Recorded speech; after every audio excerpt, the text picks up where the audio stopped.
की जय। द्वापर युग के समाप्त होने के बाद कलियुग के प्रारंभ में पवित्र तीर्थस्थल नैमिषारण्य में आर्यावर्त के 88,000 ऋषि एकत्रित हुए। उन ऋषियों ने सर्वश्रेष्ठ मुनि श्री श्री पूज्य से पूछा, हे भगवान, कलियुग में मनुष्य में छल कपट और ईर्ष्या द्वेष के अधिक बढ़ जाने के कारण अशांति का वातावरण तेजी से बढ़ रहा है। मनुष्य धर्म कर्म को भूल गया है और निर्धनों के शोषण, असहायों पर अत्याचार करने और धर्म विरुद्ध आचरण में लिप्त है, जिससे वह पापों के बोझ से दबता जा रहा है। इस कठिन परिस्थिति में मनुष्य इन सभी विकृतियों से बचते हुए सुख शांति पूर्वक और बंधुजनों से मित्रता के साथ जीवन व्यतीत करता हुआ अंत में मोक्ष को कैसे प्राप्त करे। हे भगवान, मनुष्य के कल्याण के लिए ऐसा कोई उपाय बताइए जिससे मनुष्य को पुण्य मिले तथा उसके जीवन की सभी मनोकामनाएं पूरी हो सके। शास्त्रों के सर्वश्रेष्ठ विद्वान श्री सूत जी ने कहा, हे ऋषियों, आपने जगत के कल्याण के लिए बहुत अच्छा प्रश्न किया है। अब मैं उस मंगलकारी व्रत को कहूंगा जिसके प्रभाव से सृष्टि के सभी प्राणी जीवन में सुख संपत्ति वैभव और संप्रति समृद्धि पाते हैं, उनकी सारी मनोकामनाएं पूर्ण होती है। इस व्रत के विषय में एक बार देव ऋषि नारद जी ने भी भगवान लक्ष्मी नारायण से पूछा था। तब से शाही श्री भगवान ने श्री विष्णु भगवान ने नारद जी से जो कथा कही थी उसी कथा को मैं कहता हूँ, आप सभी ध्यान पूर्वक सुने। एक बार देवर्षि नारद जी मानव के कल्याण की इच्छा से विभिन्न लोकों में घूमते हुए पृथ्वी लोक में पहुंचे। उन्होंने पृथ्वी लोक में घूमते हुए देखा कि कोई पुरुष बोझ ढो रहा है, कोई पैर कट जाने का रास्ते में पड़ा हुआ है, कोई भीख मांग रहा है, किसी गरीब को अमीर सेठ कोड़े से मार रहा है, कोई नेत्रहीन ठोकर खाते हुए गिरता पड़ता जा रहा है। लोगों को अपने अपने कर्मों के अनुसार दुखों से पीड़ित देखकर वे बहुत व्यथित हुए और सोचने लगे कि इन प्राणियों के दुख किस प्रकार दूर होंगे। बहुत सोचने के बाद जब उन्हें मानव जाति कष्टों को दूर करने का कोई उपाय न सूझा तो उन्हें त्रिलोकीनाथ की श्री विष्णु भगवान का ध्यान आया। तब देव ऋषि नारद जी आकाश मार्ग से क्षीर सागर में निशस्तना की सैया की ओर चल दिए। उस समय श्री विष्णु भगवान किसी गहरी चिंता में मग्न थे। देव ऋषि की वीणा की मधुर संगीत को सुनकर वो अपनी चिंता भूलकर पास ही बैठी श्री लक्ष्मी से बोले, हे प्रिय, वीणा की संगीत लहरी से मुझे नारद जी के आने का आभास हो रहा है। अभी लक्ष्मी जी कुछ बोल पाती, नाराज जी आकाश मार्ग से उनके सामने उपस्थित हुए। नाराज जी को अचानक आया हुआ देखकर श्री विष्णु भगवान ने मुस्कुराते हुए उनका स्वागत किया और उनका आने का कारण पूछा। नाराज जी ने श्वेत वर्ण, शंख, चक्र, गदा और पद्म से सुसज्जित 4 भुजाओं वाले श्री विष्णु भगवान की ओर देखते हुए शांत स्वर में कहा, हे प्रभु, आप सर्वशक्तिमान हैं और सृष्टि का पालन करते हैं। मनुष्य का मन और वाणी भी आपके गुणों का वर्णन नहीं कर सकते। आप सर्वश्रेष्ठ और सर्वोपरि हैं। आपका न कोई आदि, न मध्य और न ही अंत है। आप सृष्टि के कण कण में विद्यमान है और अपने भक्तों के मनोरथ पूरे करने वाले। मैं आपको नमस्कार करता हूँ। देव ऋषि नारद जी की बातें सुनकर श्री विष्णु भगवान मुस्कुराते हुए बोले, हे मुनिश्रेष्ठ, कृपा आपने आने के कारण निसंकोच होकर बताइए। विष्णु भगवान इस प्रकार पूछने पर नारद जी ने कहा, हे प्रभु, पृथ्वीलोक पर जन्म लेने वाले मानव अपने अपने कर्मों के अनुसार विभिन्न योनियों में रहकर अनेक प्रकार के दुखों से पीड़ित हो रहे हैं। हे तीनों लोकों के स्वामी, मुझ पर कृपा करते हुए कोई ऐसा उपाय बताइए जिससे उनका दुख दूर हो सके और वे सुख संपत्ति का भोग करते हुए मोक्ष प्राप्त करें। इस पर सभी प्राणियों को जीवन देने वाले श्री विष्णु भगवान बोले, हे नारद, अब मैं ऐसा व्रत बता रहा हूँ जिसे करने पर विश्व के सभी स्त्री पुरुषों को पापों से मुक्ति मिलेगी, निरंतरता दूर होगी और मनुष्य सुख संपत्ति के साथ आनंद पूर्वक जीवन यापन करेगा। इस व्रत को करने पर उसकी सारी मनोकामनाएं पूरी होगी। सारे प्राणियों के कष्टों को नष्ट करने वाले व्रत है श्री सत्यनारायण भगवान का व्रत। श्री सत्यनारायण भगवान के व्रत का पूर्णिमा और संक्रांति के दिन विशेष महत्व है। वैसे किसी भी दिन स्वच्छ होकर सायंकाल में कोई मनुष्य श्री सत्यनारायण भगवान की पूजा करे और श्रद्धापूर्वक प्रसाद तथा चरणामृत ग्रहण करे तो परिवार सहित उसका कल्याण होगा, उसकी सारी मनोकामनाएं पूरे होंगे और उसके घर में धन धान की कोई कमी नहीं होगी रहेगी। कलियुग में मनुष्य के मोक्ष के लिए यही एकमात्र सरल और उत्तम उपाय है। सब बोलो श्री सत्यनारायण भगवान की जय। भगवान की जय। द्वितीय अध्याय। श्री सूत जी ने कहा, हे ऋषि मुनि, अब मैं आपके सामने उस निर्धन ब्राह्मण की कथा का वर्णन कर रहा हूँ जिसने सत्यनारायण भगवान का सबसे पहले व्रत किया। इस व्रत को करने से उस ब्राह्मण की निरंतरता दूर हो गई, एक साथ ही उसके सभी कष्ट दूर भी हो गए। आप सभी उसकी कथा को ध्यानपूर्वक सुनो। प्राचीन काल में एक निर्धन ब्राह्मण काशी नगरी में रहता था। भिक्षा मांग कर किसी प्रकार अपना जीवन यापन कर रहा था। जिस दिन भिक्षा नहीं मिलती उस दिन उसे भूखे पेट ही सोना पड़ता था। उसकी ऐसी दशा देखकर ब्राह्मण से प्रेम करने वाले सत्यनारायण भगवान एक दिन उस ब्राह्मण के सभी एक वृद्ध व्यक्ति का रूप धारण करके पहुंचे। वृद्ध व्यक्ति के रूप में उन्होंने उस ब्राह्मण से पूछा, है ब्राह्मण देवता, इस प्रकार घर घर भिक्षा मांग कर अनेक कष्ट सहते हुए कैसे जीवन यापन कर रहे हैं। वृद्ध व्यक्ति ने इन वचनों को सुनकर ब्राह्मण से बोले, हे मित्र, मैं बहुत गरीब ब्राह्मण हूँ। आय का कोई साधन न होने के कारण मैं भिक्षा मांगा किसी प्रकार अपने जीवन यापन कर रहा हूँ। यदि आप मेरी निर्धनता को दूर करने का कोई उपाय जानते हैं तो कृपया कर मुझे बताएं। निर्धन ब्राह्मण के वचन सुनकर वृद्ध व्यक्ति ने कहा कि हे मित्र, श्री सत्यनारायण भगवान का व्रत कथा सुनने और प्रसाद ग्रहण करने से तुम्हारी गरीबी अवश्य दूर होगी। श्री सत्यनारायण भगवान की पूजा करने से तुम्हारी सारी मनोकामनाएं पूरी होगी। तुम्हारे घर में धन संपत्ति की कोई कमी नहीं होगी। ब्राह्मणों को व्रत करने का विधि विधान बताकर वृद्ध व्यक्ति के रूप वाले श्री सत्यनारायण भगवान वहां से चले गए और आगे जाकर वे अंतर्ध्यान हो गए। निर्धन ब्राह्मण ने वृद्ध व्यक्ति द्वारा बताया कि व्रत को करने का निश्चय किया। उस रात वह सो नहीं सका, व्रत करके वह व्रत के विषय में ही सोचता रहा और पूरी रात श्री सत्यनारायण भगवान का स्मरण करता रहा। प्रातःकाल उठकर श्री सत्यनारायण भगवान का व्रत रखने का निश्चय करो। निर्धन ब्राह्मण भिक्षा मांगने के लिए निकल पड़ा। उस दिन ब्राह्मण को भिक्षा में बहुत धन मिला। घर लौटकर उसने अपने आसपास के लोगों को के साथ सत्यनारायण भगवान की पूजा की। उन्हें व्रत कथा सुनाई। फिर सभी को प्रसाद देकर स्वयं भी प्रसाद ग्रहण किया। कुछ ही दिनों में उस ब्राह्मण की गरीबी दूर हो गई। उसके घर में धन धान की वर्षा होने लगी। धनी हो जाने पर लोग उसका सम्मान करने लगे। सत्यनारायण भगवान की कृपा से निर्धनता दूर हो जाने पर ब्राह्मण हर माह सत्यनारायण भगवान का व्रत करने लगा। हे श्रेष्ठ मुनियों, सत्यनारायण भगवान का व्रत और पूजा करने से उस निर्धन ब्राह्मण के सभी कष्ट दूर हो गए। उस ब्राह्मण से सत्यनारायण भगवान की भी व्रत कथा सुनकर अन्य व्यक्ति भी उनका व्रत करते हुए पूजा करने लगे। अब मैं आपको उन व्यक्तियों की भी कथा सुनाता हूँ जिनके कष्ट या व्रत करने से दूर हुए। धन संपदा से संपन्न उस ब्राह्मण ने हर माह नियमित रूप से व्रत करते हुए जब अगले माह सत्यनारायण भगवान का व्रत किया तो उस व्रत में बहुत से बंधु बांधव और मित्र सम्मिलित हुए। उसी समय जंगल से लकड़ियां कटकर लाता हुए वृद्ध लकड़हारा वहां से गुजरा। बहुत तेज प्यास लगने से की वजह से उस वृद्ध लकड़हारे ने जल पीने की इच्छा से लकड़ियों के गट्ठर को जमीन पर रखा और घर के आंगन में पहुंचकर उस ब्राह्मण से पूछा, ब्राह्मण देवता, आप किसका पूजन कर रहे हैं? इस व्रत को करने से क्या लाभ होता है? कृपया कर मुझे बताइए। वृद्ध लकड़हारे के प्रश्न को सुनकर उस ब्राह्मण ने कहा, मैं अपने बंधु बांधव और परिचितों के साथ सत्यनारायण भगवान का व्रत और पूजन कर रहा हूँ। यह व्रत करने से श्री सत्यनारायण भगवान की कृपा से निर्धनता दूर होती है और संसार के सारे दुखों से मुक्ति मिल जाती है। श्री सत्यनारायण भगवान की कृपा से ही मेरी निर्धनता की भी दूर हुई है और मेरे घर में धन धान के भंडार भरे हैं। ब्राह्मण से सत्यनारायण भगवान के व्रत के विषय में जानकर वृद्ध लकड़हारा बहुत प्रसन्न हुआ और भगवान का प्रसाद लेकर चला गया। उसने भी श्री सत्यनारायण भगवान का व्रत करने का निश्चय कर लिया। चलते हुए लकड़हारे ने सोचा कि आज इन लकड़ियों को बेचने पर जो धन मिलेगा उस धन से मैं श्री सत्यनारायण भगवान की पूजा करूंगा। ऐसा विचार करने के कारण उस दिन लकड़हारे को लकड़ियों के पले से अधिक रुपए मिले। उस वृद्ध लकड़हारे ने उन रुपयों से केले की फली, घी, दूध, दही, गेहूं का आटा और शक्कर आदि सामग्री खरीदी। उस घर लौटकर लकड़हारे ने सत्यनारायण भगवान का व्रत और पूजन किया। उस पूजा में उसके सपरिवार के सदस्य और आसपास के लोग भी सम्मिलित हुए। सत्यनारायण भगवान की पूजा करने और व्रत कथा सुनने के उपरांत उस लकड़हारे ने प्रसाद बांटकर स्वयं भी प्रसाद ग्रहण किया। श्री सत्यनारायण भगवान की कृपा से लकड़हारे के घर में धन धान की वर्षा होने लगी। उसकी निर्धनता समाप्त हो गई। सत्यनारायण भगवान की पूजा करते हुए लकड़हारे आनंद पूर्वक जीवन व्यतीत करता हुआ अंत में मोक्ष पाकर वैकुंठ धाम को चला गया। सब बोलो श्री सत्यनारायण भगवान की जय। सब बोलो श्री सत्यनारायण भगवान की जय। तृतीय अध्याय। श्री सूत जी ने कहा, है श्रेष्ठ मुनि ऋषियों, अब मैं आगे कथा सुनाता हूँ। प्राचीन काल में कनकपुर में उल्कामुख नाम का एक बुद्धिमान राजा था। राजा सत्यवादी और जितेंद्रिय था। उसे किसी भी प्रकार का लोभ लालच नहीं था। वह प्रतिदिन दिन मंदिर जाकर श्री सत्यनारायण भगवान की पूजा करता था और निर्धनों को अन्न वस्त्र और धन देकर उनके कष्ट दूर करता था। उस राजा की पत्नी सुभद्रा बहुत सुशीला और सती साध्वी थी। वे दोनों हर माह सत्यनारायण भगवान का व्रत करते थे। श्री सत्यनारायण भगवान की कृपा से उनके महल में धन संपदा के भंडार भरे रहते थे। उनकी सारी प्रजा आनंद पूर्वक जीवन यापन कर रही थी। एक बार राजा उल्कामुख अपनी रानी और बहुत से अन्य लोगों के साथ भद्रशिला नदी के किनारे सत्यनारायण भगवान की पूजा कर रहे थे। तभी नदी के तट पर एक बड़ी नौका आकर रुकी। उस नौका में एक धनी व्यापारी यात्रा कर रहा था। वो व्यापारी काफी धन कमाकर अपने नगर को लौट रहा था। उसका सारा धन उस नौका में भरा हुआ था। नौका से उतरकर वो व्यापारी राजा उल्कामुख के समीप पहुंचा। राजा को पूजा करते हुए देखकर उसने पूछा, है राजन, आप इन सब लोगों के साथ किसकी पूजा कर रहे हैं? इस पूजा को करने पर मनुष्य को क्या फल मिलता है? राजा ने उस व्यापारी से कहा कि मैं अपनी प्रजा के साथ सत्यनारायण भगवान की पूजा कर रहा हूँ। मैं हर पूर्णिमा को श्री सत्यनारायण भगवान का व्रत करता हूँ और फिर पूजा अर्चना कर भगवान का प्रसाद लोगों में बांटकर स्वयं ग्रहण करता हूँ। श्री सत्यनारायण भगवान का व्रत करने से मेरे राज्य की सारी प्रजा सुखपूर्वक रहती है। राजा के कथन को सुनकर व्यापारी ने कहा, है राजन, मैं भी सत्यनारायण भगवान का व्रत करना चाहता हूँ। कृपया मुझे व्रत करने की विधि बताएं। राजा ने व्यापारी को सत्यनारायण भगवान के व्रत की पूरी विधि बताई। फिर राजा ने व्रत कथा सुनकर अन्य लोगों के साथ व्यापारी को भी प्रसाद दिया और स्वयं भी ग्रहण किया। उस व्यापारी ने सत्यनारायण भगवान का स्मरण करते हुए प्रसाद ग्रहण किया और आगे की यात्रा प्रारंभ कर दी। वह विभिन्न नगरों में व्यापार करता हुआ बहुत सा धन कमाकर अपने नगर लौटा। व्यापारी ने अपने घर पहुंचकर अपनी पत्नी लीलावती से कहा कि हमारी कोई संतान नहीं। कनकपुर के राजा उल्कामुख ने मुझे बताया है कि श्री सत्यनारायण भगवान का व्रत करने और उनकी कथा सुनने से सारी इच्छाएं पूरी होती है। यदि सत्यनारायण भगवान की अनुकंपा से हमारे कोई संतान हुई तो मैं भी सत्यनारायण भगवान का व्रत अवश्य करूंगा। व्यापारी के इस प्रकार का निश्चय करने से कुछ समय बाद लीलावती गर्भवती हुई और 10वें महीने उसके एक सुंदर लड़की को जन्म दिया। व्यापारी ने पुत्री के जन्म पर बहुत खुशियां मनाई, लेकिन सत्यनारायण भगवान का व्रत नहीं किया। जब लीलावती ने अपने पति को सत्यनारायण भगवान का व्रत करने के वचन को याद दिलाई तो बोला, इतनी भी क्या जल्दी है? मैं इधर व्यापार में बहुत व्यस्त हूँ, अभी मेरे पास समय नहीं है। जब हमारी बेटी बड़ी हो जाएगी और मैं इसके विवाह करूंगा तब मैं सत्यनारायण भगवान का व्रत अवश्य करूंगा।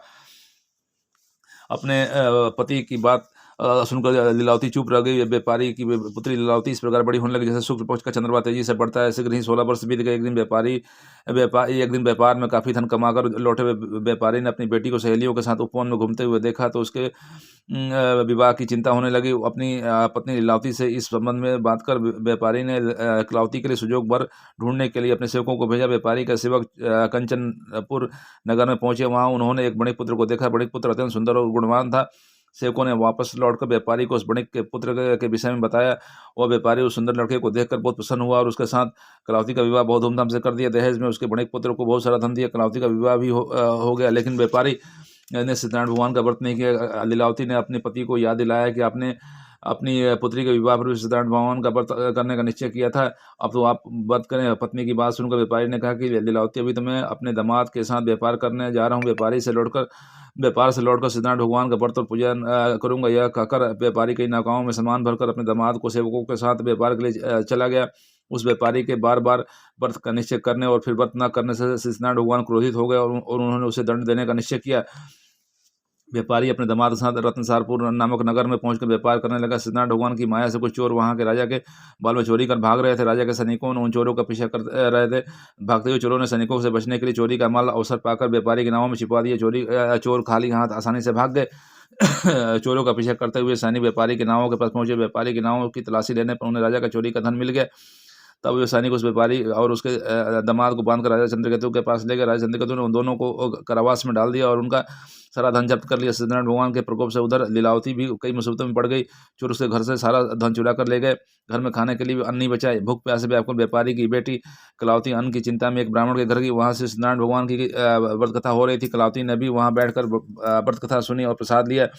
फिर अपने घर लौटकर कलावती ने अपनी माँ लीलावती को सारी बात बताई। कलावती से सत्यनारायण भगवान के व्रत की कथा सुनकर लीलावती ने भी सत्यनारायण भगवान का व्रत करने का निश्चय किया। अगले दिन लीलावती ने अपने परिवार और आसपास के लोगों के साथ सत्यनारायण भगवान का पूजन किया और फिर सबको प्रसाद बांटकर स्वयं भी प्रसाद ग्रहण किए। लीलावती ने अपने पति और दामाद के शीघ्र घर लौट आने की कामना से सत्यनारायण भगवान का व्रत किया था। लीलावती के विधि पूर्वक व्रत करने और प्रसाद ग्रहण करने से सत्यनारायण भगवान प्रसन्न हो गए और उनकी मनोकामना पूरी की। उन्होंने राजा चंद्रकेतु को स्वप्न में दर्शन देकर कहा, हे राजन, वह व्यापारी और उसका दामाद बिल्कुल निर्दोष है।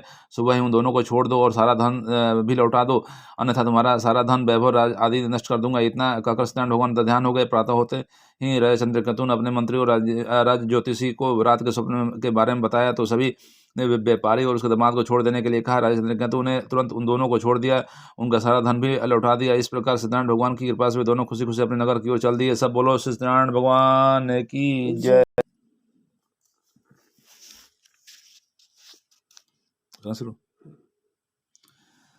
सब बोलो सत्यनारायण भगवान की जय। चतुर्थ अध्याय। श्री जी बोले, उस व्यापारी ने अपने दामाद के साथ शुभ मुहूर्त में नौकाओं से रत्नसारपुर से प्रस्थान किया। लंबी यात्रा करने के के बाद एक नगर के तट पर नौकाओं को रोककर दोनों ने भोजन किया और फिर विश्राम करने लगे। जब नदी के किनारे वे दोनों विश्राम कर रहे थे तभी सत्यनारायण भगवान साधु के रूप में वहां पहुंचे। उन्होंने व्यापारी के समय कर पूछा, है बड़िक, तेरे नौकाओं में क्या सामान है? मन ही मन यह सोचकर दंडी साधु अवश्य कुछ मांगने की इच्छा से सामान के विषय में पूछ रहा है। व्यापारी ने झूठ बोल दिया, हे दंडी स्वामी, मेरी नौकाओं में तो बेल और पत्ते भरे हुए। व्यापारी के झूठे वचन को सुनकर सत्यनारायण भगवान ने कहा, है वैसे तुम्हारा वचन सत्य होगा। इतना कहा दंडी वस्त्रधारी श्री सत्यनारायण भगवान वहां से चले गए। उधर वो व्यापारी दंडी साधु को वहां से खाली हाथ लौटाकर बहुत खुश हुआ, लेकिन अगले ही पर उसकी सारी खुशियां समाप्त हो गई। व्यापारी ने जब अपनी नौकाओं में बेल और पत्ते भरे हुए देखे तो वह विलाप करने लगा। रोते रोते व्यापारी मूर्छित होकर गिर पड़ा। कुछ देर बाद जब उसकी मूर्छा दूर हुई तो वो पुनः विलाप करने लगा।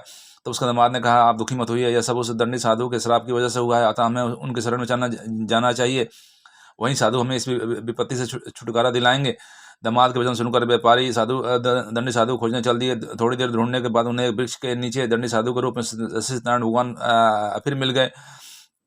व्यापारी ने दंडी साधु के चरणों में गिरकर झूठ बोलने के लिए क्षमा मांगी। दंडी रूपधारी इसे सत्यनारायण भगवान ने कहा, है बणिक, तेरे बार बार झूठ बोलने की वजह से ही मैंने तुझे इतना दंड दिया। तूने बार बार सत्यनारायण भगवान की अर्थात मेरी पूजा करने का प्रण किया, लेकिन कभी पूजा नहीं की। तब व्यापारी ने हाथ जोड़कर कहा, है भगवान, आप तो दिन दुखियों के कष्ट को दूर करने वाले, सबकी मनोकामना पूरी करते हैं, मेरी इस गलती को क्षमा करें। आपके रूप को तो ब्रह्मा आदि भी नहीं जानते, फिर भला मैं अज्ञानी कैसे आपकी लीला को समझ सकता हूँ। अब मैं सदैव श्री सत्यनारायण भगवान और व्रत और पूजन किया करूंगा। आप मुझ पर कृपा करें। व्यापारी की क्षमा याचना सुनकर दंडी साधु भगवान ने उसे क्षमा कर दिया। तभी व्यापारी की नौकाओं में भरे हुए बेल और पत्ते पुनः धन धान में परिवर्तित हो गए। व्यापारी ने अपने दामाद और सेवकों के साथ अगले ही दिन श्री सत्यनारायण भगवान का व्रत और पूजन किया और सबको प्रसाद बांटकर स्वामी प्रसाद ग्रहण किया। फिर व्यापारी ने अपने नगर की ओर प्रस्थान किया। अपने नगर में पहुंचकर व्यापारी ने एक सेवक को अपने घर भेजा।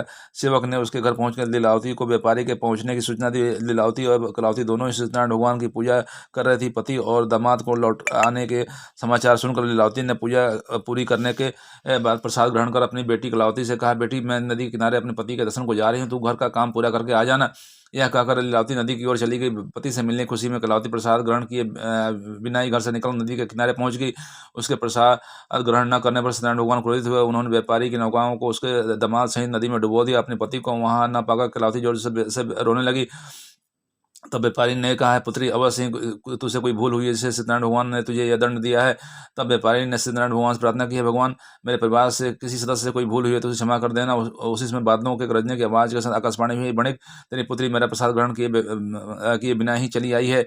उसकी इस भूल के कारण ही तुम्हारे नावों के साथ तुम्हारा दामाद भी नदी में डूब गया है। यदि अभी घर पहुंचकर तेरी पुत्री प्रसाद ग्रहण करके वापस आए तो ही उसे अपने पति के दर्शन होंगे और डूबी नौकाओं भी जल के ऊपर आ पाएगी। कलावती ने ऐसा ही किया। उसके प्रसाद ग्रहण करके वापस लौट रही नौकाएं जल के ऊपर आ गई। व्यापारी का दामाद भी सुरक्षित नदी से बाहर निकल आया। सत्यनारायण भगवान की कृपा से व्यापारी की खुशियां फिर से लौट आई। घर लौटकर व्यापारी ने अपने परिवार बंधु बांधवों के साथ सत्यनारायण भगवान की पूजा की और सबको प्रसाद बांटकर स्वामी ग्रहण किया। श्री सत्यनारायण भगवान का विधिवत पूजन करने से व्यापारी का घर धन धान से भरपूर हो गया। उसकी सारी मनोकामनाएं पूरी हुई और सुखपूर्वक जीवन यापन करते हुए अंत में बैकुंठ धाम को चला गया। सब बोलो श्री सत्यनारायण भगवान की जय। पंचम अध्याय। श्री शिव जी बोले, हे ऋषि मुनियों, मैं एक अन्य कथा भी सुनाता हूँ। आप सभी चिंता मुक्त होकर यह कथा सुनो और जीवन में इस कथा का आचरण करो। कौशलपुर में तुंगध्वज नाम का एक राजा था। उसके नगर की प्रजा उसकी छत्र छाया में सुखपूर्वक रह रही थी। वह राजा अपनी प्रजा के सुख दुख का बहुत ध्यान रखता था। लेकिन एक बार उसने सत्यनारायण भगवान का प्रसाद ग्रहण नहीं किया। तब सभी को चिंता मुक्त करके धन संपत्ति उससे भंडारों को भरकर प्राणियों को जीवन के सारे दुख देने वाले सत्यनारायण भगवान ने राजा को प्रसाद ग्रहण न करने का दंड दिया। एक दिन राजा तुंगध्वज जंगल में हिंसक जानवरों का शिकार करने के लिए गया था। शिकार के पीछे तेजी से घोड़ा दौड़ाते हुए वो अपने सैनिकों से अलग हो गया। राजा ने कई हिंसक जानवरों का शिकार किया। शिकार की दौड़ धूप से वो बहुत अधिक थक गया था। कुछ देर विश्राम करने के लिए वह एक बड़े वृक्ष के नीचे जाकर बैठ कर समीप ही कुछ ग्वाले श्री सत्यनारायण भगवान का पूजन कर रहे थे। राजा तुंगध्वज ने उनके पास से गुजरा तो लेकिन उसने श्री सत्यनारायण भगवान को नमस्कार नहीं किया और जाकर वृक्ष के नीचे बैठ गया। ग्वालों के ने पूजा करके राजा को प्रसाद दिया तो राजा ने उनको छोटे लोग समझकर वो प्रसाद ग्रहण नहीं किया और घोड़े पर सवार होकर अपने नगर की ओर चल पड़ा। नगर में पहुंचकर राजा को अनेकों प्रकार के अपशकुन दिखाई देने लगे। नगर महल के पास पहुंचने राजा बुरी तरह से चौंक गया। महल में आग लग गई थी। जल्द ही पूरा महल जलकर राख हो गया और साथ ही उसकी पत्नी पुत्री आदि भी जल गए। राजकोष भी जलकर नष्ट हो गया। सत्यनारायण भगवान के प्रकोप से राजा का सब कुछ नष्ट हो गया। तब राज ज्योतिषी ने राजा से कहा, है महाराज, आपसे अवश्य कोई भूल हुई है। अगर आप उस भूल का प्रायश्चित कर लेंगे तो सब कुछ पहले की तरह हो जाएगा। राजा को तुरंत अपने भूल का ध्यान आ गया। फिर मंदिर में जाकर राजा ने सत्यनारायण भगवान से क्षमा मांगी और उनकी पूजा की। पूजा के बाद प्रसाद ग्रहण करने पर सत्यनारायण भगवान की कृपा से राजा का महल पहले की तरह प्रकट हो गया। महल में रानी पुत्र पुत्री आदि भी सकुशल मिल गए। फिर राजा दीर्घकाल तक सत्यनारायण भगवान की पूजा करते हुआ उनकी पूजा करने और प्रसाद ग्रहण करने से राजकोष बढ़ता रहा। राजा ने प्रजा के सुखों के लिए उस धन का खूब उपयोग किया, लेकिन सत्यनारायण भगवान की अनुकंपा से राजकोष कम नहीं हुआ।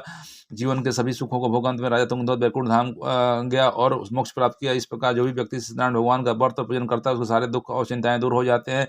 उसके घर में धन धान के भंडार भरे रहते हैं। पूरा परिवार आनंद पूर्वक रहता है। श्री सत्यनारायण भगवान की कृपा से सारी विपत्तियां दूर हो जाती हैं। निसंतानों को संतान मिलती है और सारी मनोकामनाएं पूरे होती हैं। अंत में मनुष्य मोक्ष को प्राप्त कर सीधे बैकुंठ धाम को जाता है। श्री शिव जी ने कुछ क्षण रुककर कहा, है श्रेष्ठ मुनियों, पूर्व जन्म में जिन लोगों ने श्री सत्यनारायण भगवान का व्रत किया उन्हें अगले जन्म में भी सभी तरह का सुख मिले। वृद्ध सतानंद ब्राह्मण ने पूर्व जन्म में सत्यनारायण भगवान का विधिवत व्रत किया था। अगले जन्म में उसने सुदामा के रूप में भगवान की पूजा करते हुए अंत में मोक्ष प्राप्त किए और बैकुंठ धाम चले गए। उल्कामुख नामक राजा अगले जन्म में राजा दशरथ के रूप में उत्पन्न हुए और मोक्ष प्राप्त कर बैकुंठ को चले गए। व्यापारी ने मोरध्वज के रूप में अगला जन्म लिया और अपने पुत्र को से चीरकर भगवान के अनुकंपा से मोक्ष प्राप्त कर बैकुंठ धाम को गया। राजा तुंगध्वज ने मनु के रूप में अगला जन्म लेकर भगवान की पूजा पाठ करते हुए लोकप्रिय होकर सदकर्म करते हुए मोक्ष प्राप्त किए और बैकुंठ धाम को चले गए। हे ऋषि मुनियों, सत्यनारायण भगवान का व्रत और पूजन मनुष्य की सभी चिंताओं को दूर करके धन धान का भंडार भरकर और अंत में जन्म जन्मांतर के चक्रव्यूह से मुक्ति दिलाकर मोक्ष प्रदान करता है। सब बोलो श्री सत्यनारायण भगवान की जय।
जय। जी।